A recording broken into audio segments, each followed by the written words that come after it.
بسم اللہ الرحمن الرحیم۔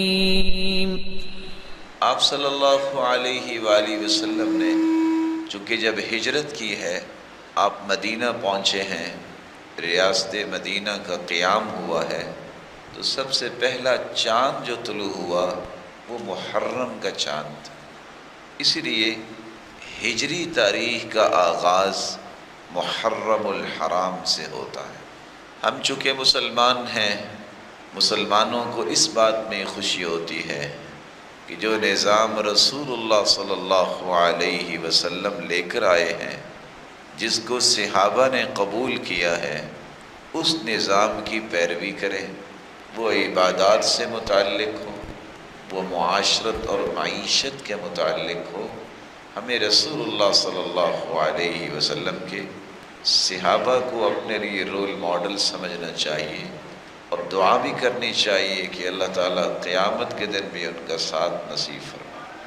سب سے پہلے تو ہمیں جو کام کرنا ہے، لوگ خوشیاں مناتے ہیں مغرب اور یورپ اور یہودیوں کی نقالی کرتے ہوئے کہ اسلام میں اس کا کوئی تصور نہیں ہے، تو ہمیں بجائے اس کے کہ یہ خوشی منائیں کہ ایک سال ہم بڑے ہو گئے ہیں، سوچنا چاہیے میری زندگی کا ایک سال اور کم ہو گیا ہے، میری زندگی کی وہ دیوار کی ایک اینٹ اور گر گئی ہے۔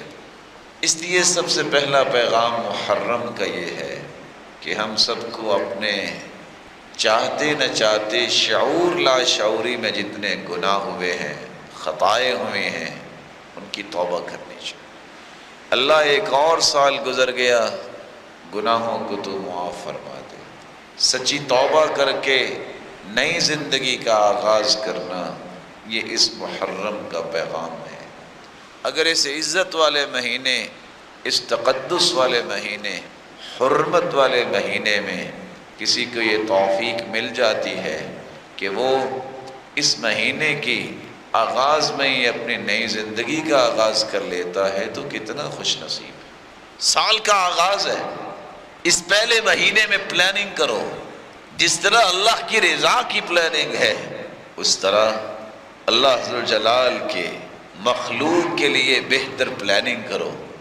آپ کو شاید یاد ہوگا رسول اللہ صلی اللہ علیہ وسلم نے یہ محرم ہی تھی، یکم محرم، جب آپ نے دنیا کے بادشاہوں کو اسلام کی دعوت دینے کے لیے خطوط لکھے۔ آج ہم اپنے پڑوسی کو دعوت دینے پہ بخل کرتے ہیں، اپنے گھر والوں کو نماز کی پابندی کی بات کرنے سے ڈرتے ہیں۔ اللہ کے رسول نے دشمنوں کو، کافروں کو، مجوسیوں کو، اور جو اس وقت بڑے بڑے سرغنے تھے، ان کو خط لکھے، مسلمان ہو جاؤ، آ جاؤ اسلام کی طرف۔ ہمیں اپنی دعوت کو پھیلانے کے لیے پلاننگ کرنی چاہیے۔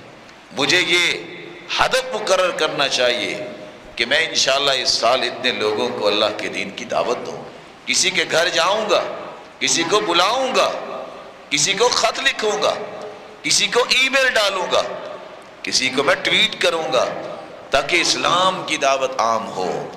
مسلمانوں، اپنے دین کو پھیلانے کے لیے سوچو۔ اللہ کے رسول صلی اللہ علیہ وآلہ وسلم نے اگر محرم کے شروع میں ہی دنیا کے بادشاہوں کو خط لکھے ہیں تو کم از کم اپنے خاندان کو ہی سیدھا کرنے کی پلاننگ کرو۔ شادی پہ ہر بندہ جاتا ہے، دعوت پہ ہر بندہ جاتا ہے، بلکہ نجائز دعوتوں پہ بھی جاتا ہے۔ موسیقی لگی ہے، رقص ہو رہا ہے، یہ چھوٹے ختنے ہیں، یہ بڑے ختنے ہیں، سارے جاتے ہیں۔ اللہ کس طرح کی دعوتیں قبول نہیں کرنی چاہیے۔ کبھی اس نیت سے بھی خاندان کی دعوت کرو، آؤ کھانا کھائیں اور مل کے اللہ کے دین کی بات کریں۔ کبھی کسی نے کیا؟ اللہ کے رسول نے کیا ایسا؟ سارے خاندان کو بلایا اور بلا کے کیا کہا ہے؟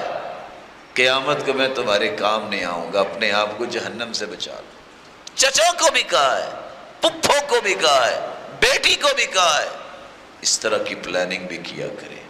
موسیٰ علیہ السلام کو اللہ نے آزادی دی، فرعون کو غرق کیا، تو کب؟ اسی محرم۔ اگر کوئی گناہوں میں کی بیڑیوں میں جکڑا ہوا ہے تو اپنے آپ کو آزاد کر لے۔ اگر کسی نے ظلم کا پنجہ گاڑا ہوا ہے کسی غریب پہ تو اللہ سے ڈر کے اس محرم میں اپنے پنجے اٹھا لے، وَمَا مِن ظَالِمٍ إِلَّا سَيُبْلَى بِأَظْلَمِهِ۔ آج اگر وہ ظلم کرتا ہے تو اسے یاد رہنا چاہیے اللہ اس سے بڑا ظالم اس پہ مسلط کر دے۔ اللہ کے رسول صلی اللہ علیہ وآلہ وسلم کی بیٹی، ان کا نکاح بھی ہوا تو محرم کے اندر۔ آج نہ جانے مسلمانوں کو کہاں سے یہ سوچ مل گئی کہ محرم میں نکاح نہیں کرنا۔ رسول اکرم صلی اللہ علیہ وسلم کی بیٹی کا نکاح محرم میں ہو رہا ہے۔ یہ اچھوت جو ہے یہ تو سرحد پار لوگوں کا کام ہے، یہ چیز اچھوت ہے، یہ چیز اچھوت ہے، اس مہینے میں شادی کریں تو یہ ہو جائے گا۔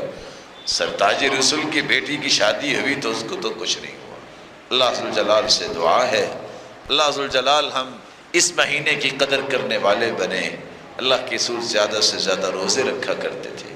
یہ واحد مہینہ ہے جس کی نسبت اللہ کی طرف کی گئی، شہر اللہ المحرم، یہ حرمت والا مہینہ اللہ کا مہینہ ہے۔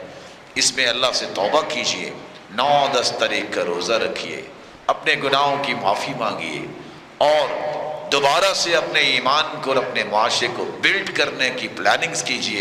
اللہ توفیق سے نوازے۔ وآخر دعوانا